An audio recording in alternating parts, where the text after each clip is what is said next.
So this is about the Gold Planar 2000 GL2000, the double planar version, which I think is all they're selling now. And I'm using a wide lens because this thing's so friggin' big that I couldn't fit it with my macro lens. I'm not going to cover too much, but it's got a good positive locking mechanism. It's got the little moisture release dial right on there. Whether that works or not, I don't know. The headphones, you can see they're come just like this. Now I swapped the pads. It had these straight like leather, or they smell like vinyl to me. I don't think they're leather. Vinyl pads, which for the price is a little disappointing, but that I don't know, maybe I'm wrong, but they smell like vinyl to me. Yeah, these ones do too, honestly. But I like these pads a lot better for the sound quality. Inside, we'll get back to that kind of stuff. I just want to cover the box here really quickly. Foam comes out. This did not come in there. This is something else. So down here was, inside here is the little pouch that has the cable with the 4.4 on it. And again, we'll cover the accessories a little bit more in just a second here. We get past the boxing part of it. So it's a pretty cool case. I'm not using it actually for these. What I'm using it for is my HD 800S. And I'll kind of talk about that a little bit too, because it fits it really well, and I can put it in there with the full cables and everything. So that's what's being used for this case right now. We'll get this out of the way, and we'll talk more about the headphone. Okay, so we're back, and we are talking about the GL2000. I saw these, there's a bunch of reviews about these. There's a lot of talk about these right now, and some people are kind of losing their minds over them. I even heard one comment that they were like the best thing they'd ever heard against all sorts of really high-end stuff. And so I was really interested, obviously. I showed you the case in the beginning that they come with. I think the case is overkill myself, but it is pretty cool. But it's not overkill for my HD 800S, which was a much more expensive headphone and in my opinion, a much better sounding headphone. So I'm actually using that case for my HD 800S because unlike these, those are super fragile. And I've already dented the screen on the outside of them. Just I don't even know how. So those are going in that case. And I actually bought a case online for the HD 800S. I'll put a link in it because I did quite a bit of searching to find this, but this case is for the HD 800S. And it's just made by, it's just a very simple case. And it's got a little handle and it zips up. But as it turns out, these fit like perfectly in here, and actually they fit better in here than the HD 800S fits in here. So these now go in this container, and the HD 800S go in the big case. So we'll cover build a little bit. They come with a pretty nice cable, actually. I'm very happy with this cable. It is a 4.4. Well, I don't know if you can or not. That's like not. There we go. So 4.4. Couple of looks to be 3.5 millimeter ends or 2.5. One of them's got red marking on it, so you know it's right and says right on it. It's a woven cable. Supposed to be OCC and all that kind of stuff, and I guess it is. It sounds great. No, I have no problem with this cable at all. No chin slider. I don't think you really need that with over-ear headphones like this. The cable comes in this little bag right here. Yeah, whatever. That's cool. So I like this cable. It's like I said, it's a nice cable. Works just fine, and it's the perfect length for using with a DAP, which is probably why they included that. It's the perfect length for that. But sitting at my desk, it worked for that. I had to just stay a little bit close. For my home stereo, which is where I kind of would like to be able to do, is sit on the couch and, you know, use the remote and play the home stereo and keep these plugged in too. I found this cable, which is meant for hi-fi-mans, and it's a really nice cable. Comes with a 1/4 inch that screws off to a 3.5, and the weave is, you know, it's just like a I mean, you can't tell obviously how it feels through the camera or anything, but it's kind of a fabric covering on it, or it feels like somewhere between fabric and plastic, and it's like woven shielded cable, very thin. It's a little bit weird in that it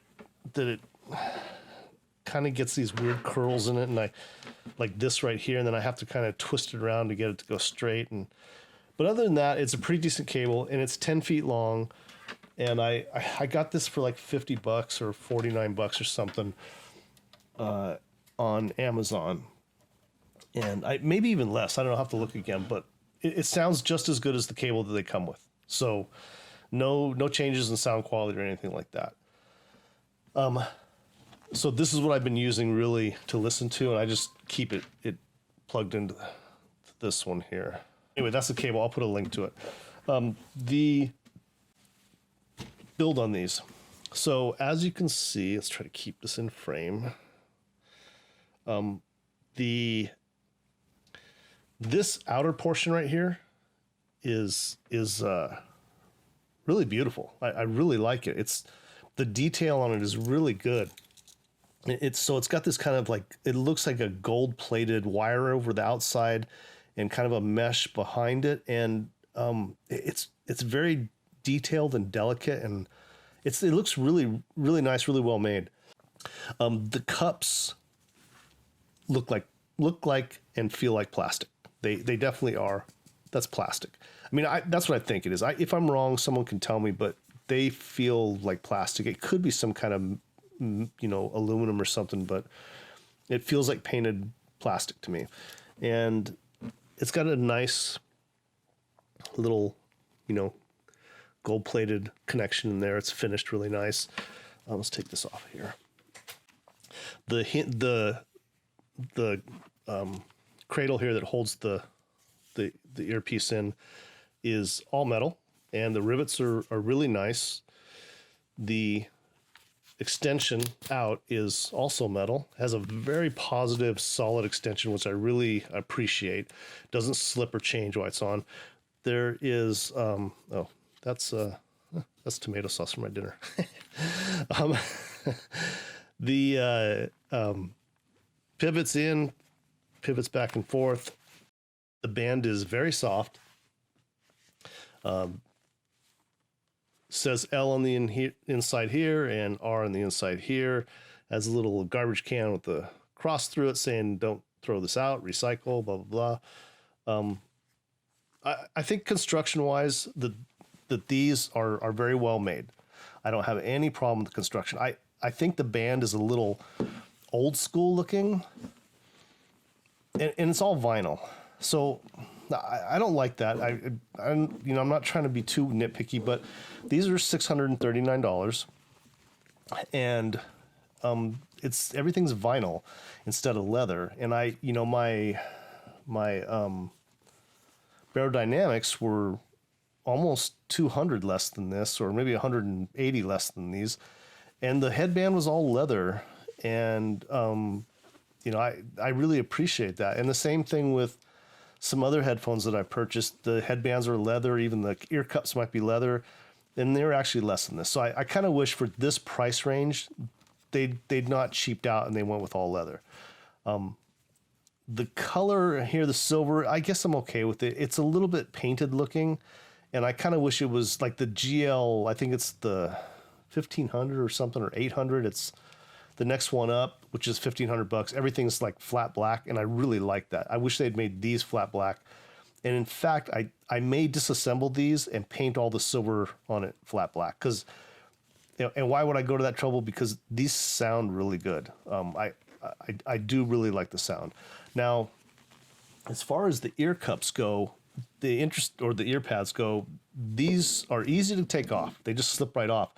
And they're like the Barodynamics, where it's a little raised metal platform under here, and you just slip it over it to get it on there.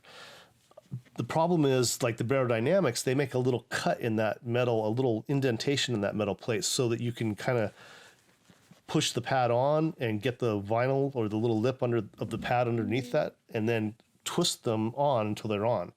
And it works really well. It makes it super easy to take pads on and off. This, not so much. So I took the other pad off as my initial listening test to see the difference, right? And the other pad, it's all round in here. It's not ear shaped like this one is, okay, where there's a flat back to it. So this is the front of the ear, this is the back of the ear, and so this is supposed to be the shape of your ear, and it fits over my ear perfectly. The thing with these is when I took it off and put this on, it took a long time to get this pad, both of these pads on.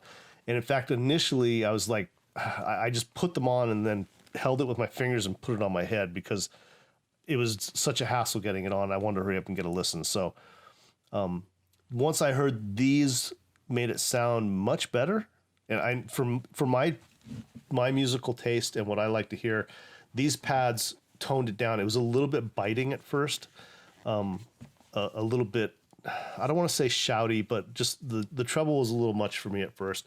And so when I put these pads on, it really mellowed it out and gave it a much smoother sound. So I decided to leave these on. So I went through the hassle of getting them on. It took me, I'm not going to say it was like an hour or something, but it took me a good 10 minutes probably to maybe 5 minutes aside to get these on. And it was just kind of a pain.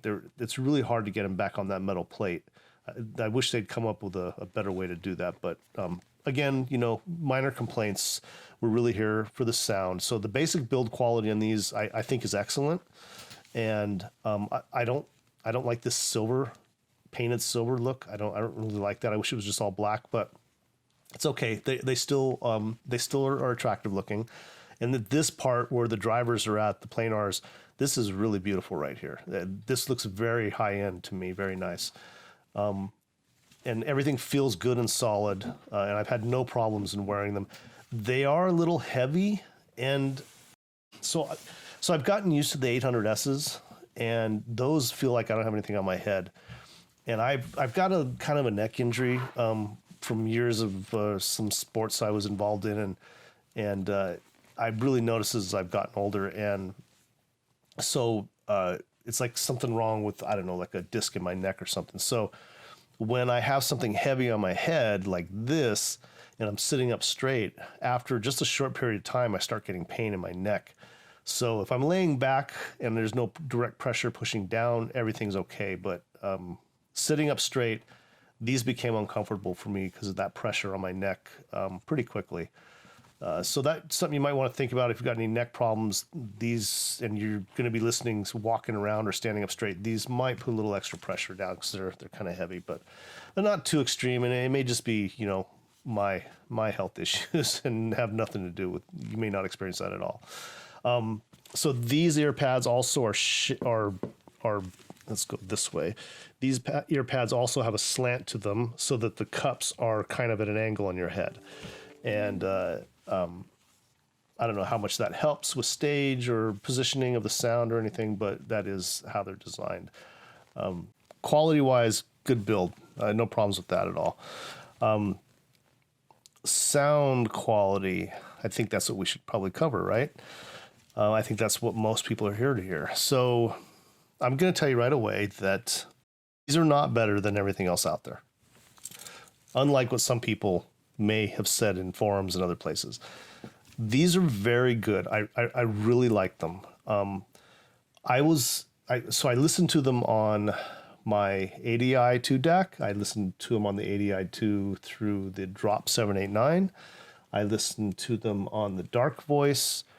I listened to my FIO M11 Pro, and I listened to them on the Sony WM1A. They don't play on the Sony WM1A. I mean, they play, they turn on, they make noise, but the thing I've learned about the Sony WM1A, which You know, it's fine. I love that player. It's something I need to use almost strictly for IEMs. It does not have the power to drive harder to drive headphones. I cannot listen to my 800Ss on it, and I couldn't barely listen to my Barodynamics on it. Actually, I didn't. And these play on it, they just don't sound good, you know. And the minute I plug it into File M11, it sounds good. The File M11 puts out enough power to drive these in the balanced port, and they sound really good on that. They, of course, sound really good on the ADI and on the drop. They don't sound as great on the dark voice. And I'm not a real expert at this here. I've heard that planars and tube amps don't go together. And I'm not sure if it's some kind of an impedance thing. It's definitely not a power thing. That dark voice puts out almost a full watt. It puts out way more power than needed to drive these. It puts out more power than the ADI does. It definitely puts out more power than the drop. So it's not that. But for some reason, the tubes make it sound flat and kind of take away a presence that I expect to hear with this. And in fact, the bass, which is typically better on headphones on the tube amp, on the dark voice, was not good on these. It wasn't nearly as good as just straight out of the ADI. So I'll focus on the ADI 2 and the drop. Those are the ones I got or had the most enjoyable listening experience. But it could play on everything. It just didn't sound good on everything. But you definitely need some power to drive this thing. You know, I listen to my typical genres of music, and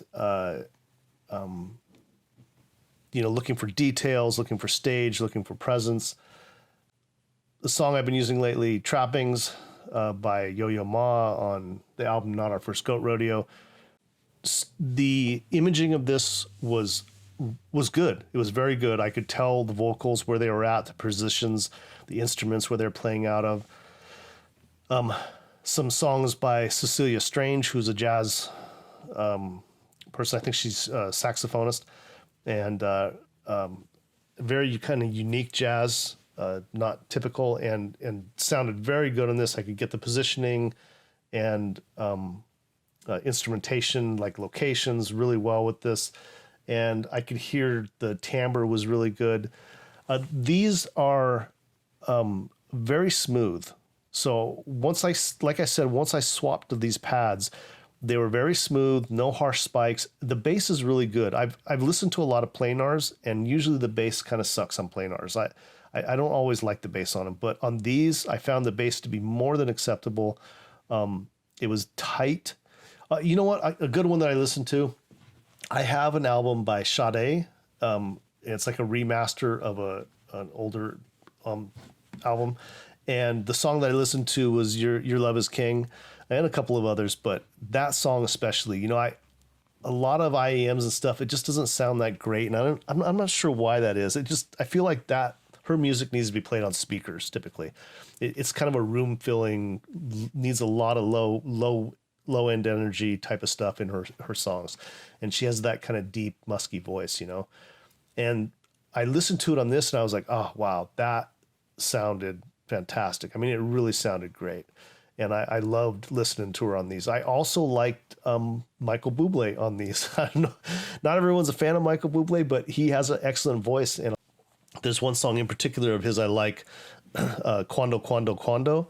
And he's got a Manna Martinez, and not the Manna Martinez that I typically talk about, but a different one, singing with him on that album. And it's beautiful when she cuts in her voice. And his voice is also really good, and just the whole tonality of that song I really like. And on these, it was very clear. There's a very good separation of the instruments, detail in the song. There's on that song and on several songs on his album that contains that one, which I think is the Hollywood album or something like that. That song Quando, Quando, Quando, there's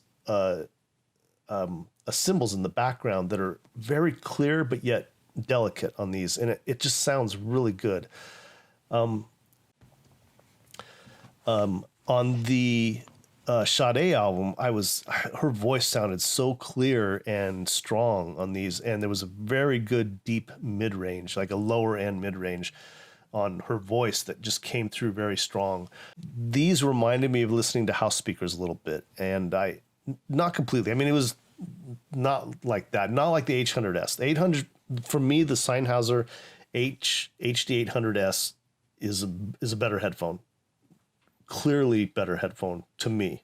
For my listening taste and what I like, I really enjoy that. The problem with that headphone is that it's tricky to power, and it's specific about what amps you can play it with where it sounds really good. So that said, this is less picky, and I can play it on more things and it sounds really good. Now, treble, detail, very good. I could hear all the little details I look for. The timbre was good. It wasn't great, but it was really good. The mid-range on this, vocals were excellent, very, very smooth.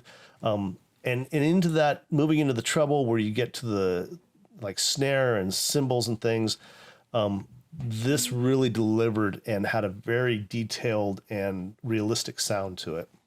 On bass and mid bass, yeah, this thing really delivered. I was again surprised, like I said, that the planar really could do that.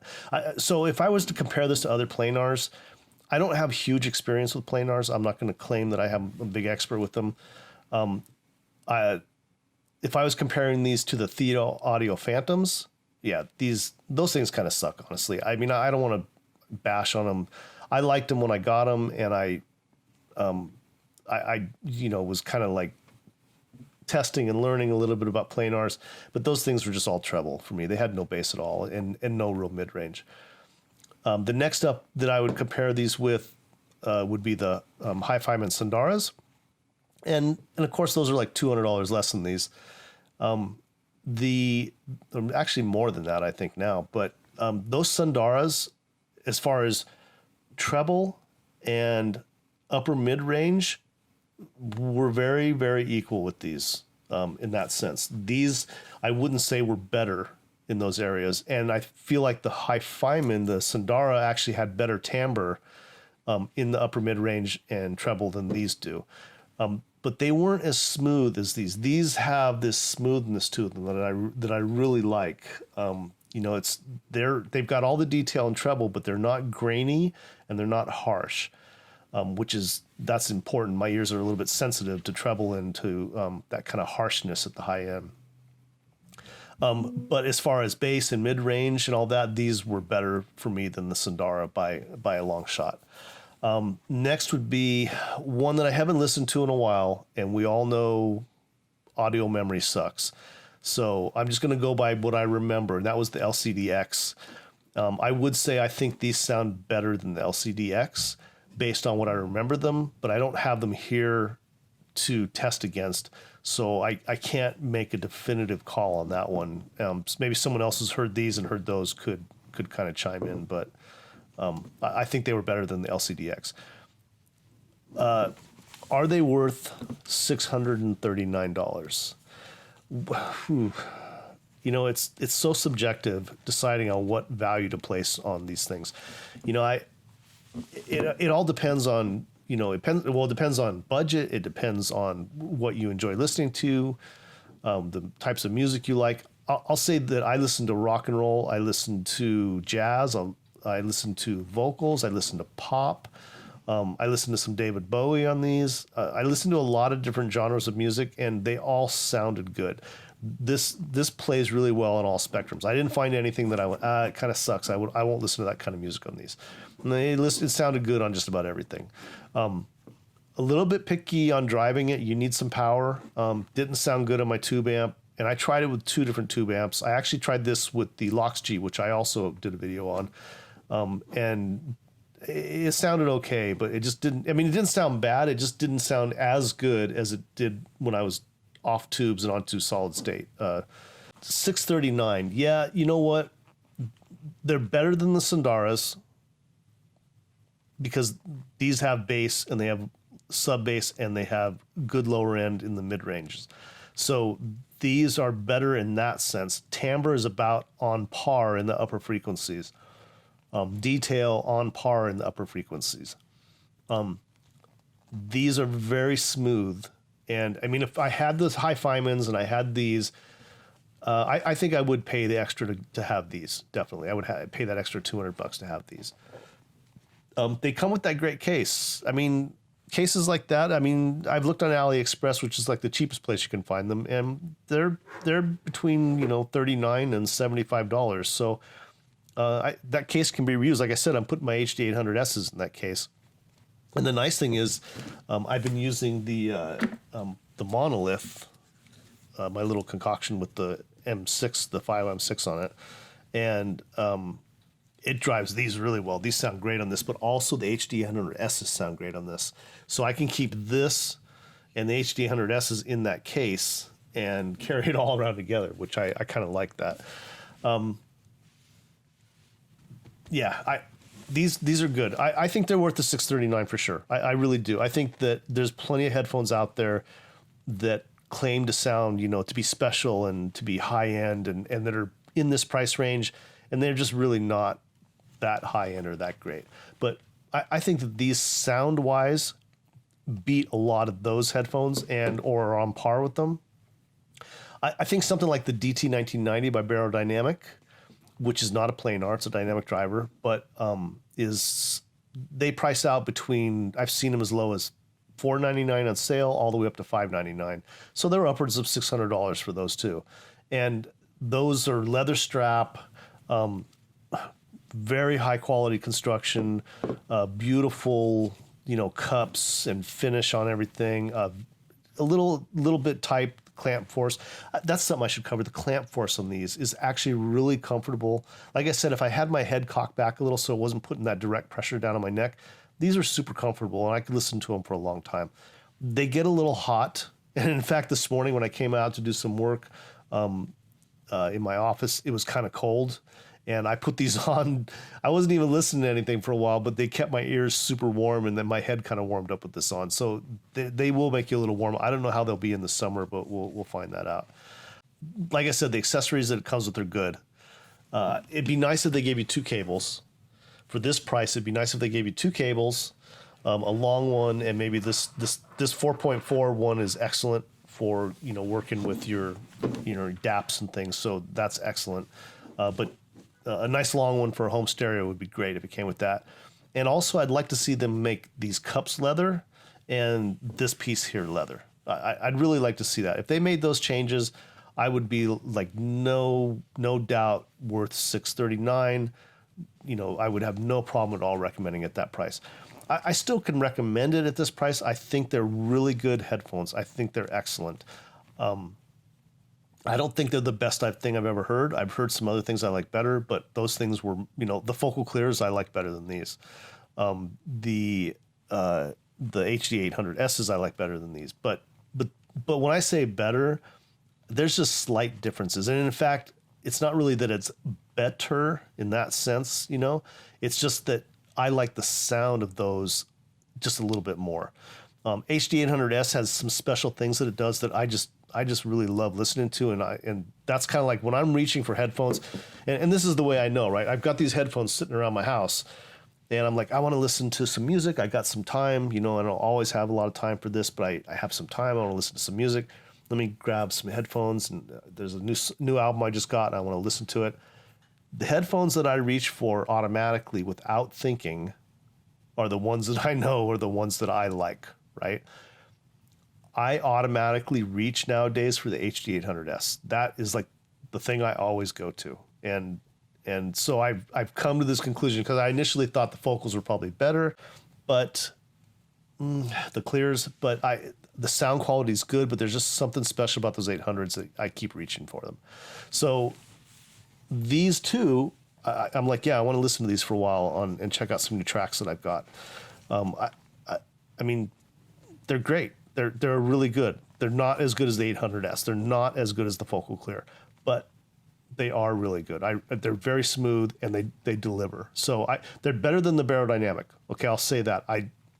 Between these and the Barodynamic, I like these much better sound quality wise and how they reproduce sound than the Barodynamic. The Barodynamic can be super analytical, And sometimes listening to it, it feels like things are missing in the frequencies. It just feels off. Like it's not, like the way they tuned it just doesn't reproduce the way I'm expecting it to. Whereas with these, everything sounds in the right place to me. Everything's very smooth and comfortable, and also exciting. And I hear the little details and things that make me want to listen more and get deeper into the song and the music. So these are definitely better than the Barrow Dynamic, the DT 1990s, the Pros. Better, in my opinion, than the Sundaras. Not as good, but getting close to the Focal Clear and the HD800S, but still kind of in between all of them. They're in the middle. So yeah, I think they're worth the $639. That's kind of going to be up to you and your wallet and what you like to play around with and stuff. Here's what I do. I had someone, I was selling something on eBay the other day, and I had someone who knows that I'm a reviewer make me an offer on something I had up there. And the offer they made was for like half of what I paid for it. And I wasn't pissed off, but I thought, this person's kind of ridiculous. Don't make me this stupid low offer that why would I do that? And so I just replied back and I said, look, what you're offering is less than half of what I paid for these. They're basically brand new, and there's no way I'd go down that low. You need to make a better offer. Just think a little. And this person got really pissed and started throwing all sorts of insults and all that kind of stuff and whatever. So I just closed them down and blocked them, and that's whatever. They obviously have problems, but I want to make it clear, because one of the things that person said was, oh, you're a reviewer, you get everything for free, you should be selling it super cheap. That's really like greedy and unfair to you. I thought I don't know how this person knows so much about my life, but so let me just make it clear to everybody that might listen to this video. I pay for everything I review. I never have received anything for free, and I don't get any discounts. No suppliers. Nobody calls me up and says, hey, can you try this for us? Can you review this for us? Hey, we'll give you a discount. Never, ever, ever. I 100% go look for things. I find things that are interesting. I look in forums. What are people talking about? What are they saying about them? I'll go, I lay my money down and I buy it, and then I review it, and I try to be as honest and fair as I can. And I try to base the review on what I hear and how it compares. And I try not to bash if there's no reason to bash, because I don't want to hurt a vendor that's selling stuff. I want everyone to be successful, right? I want win-win situations. So I pay for everything, and I get no consideration from any vendors on stuff. And then what I do, and I'm telling you this because you could do the same thing, is like, I'll listen to this for a while, and maybe I'll decide that there's something else I like better, something else I want to buy and try out. So what I'll do is I'll take these, and then I'll load them up on eBay or someplace, and I will try to get the best price I can. I usually take a loss, obviously, because people are going to pay less for it than I paid for it, because it's not brand new anymore. So and I'm okay with that. I'm okay with that, taking that little loss. I got some use out of them. I got some enjoyment out of them. I got to do a review and give you guys some good information that hopefully helps you out. And that's the process, right? So you could buy something like this. If you're a little unsure, you could buy it, listen to it for a while, maybe get some enjoyment out of it, and then you could sell it on eBay or even Amazon. I sell on Amazon used too. And, that's a way for you to kind of be in this hobby and not constantly be broke, right? So I have a set amount of money that I've put aside, and I just keep rolling that over. I buy a bunch of stuff, review it, listen to it, decide what I want to keep, decide what I don't want to keep, and then I sell it. Now, there's some low-end stuff that I can't resell because it's just too cheap. I just give it away to friends. I'm sorry, I went off on a tangent, didn't I?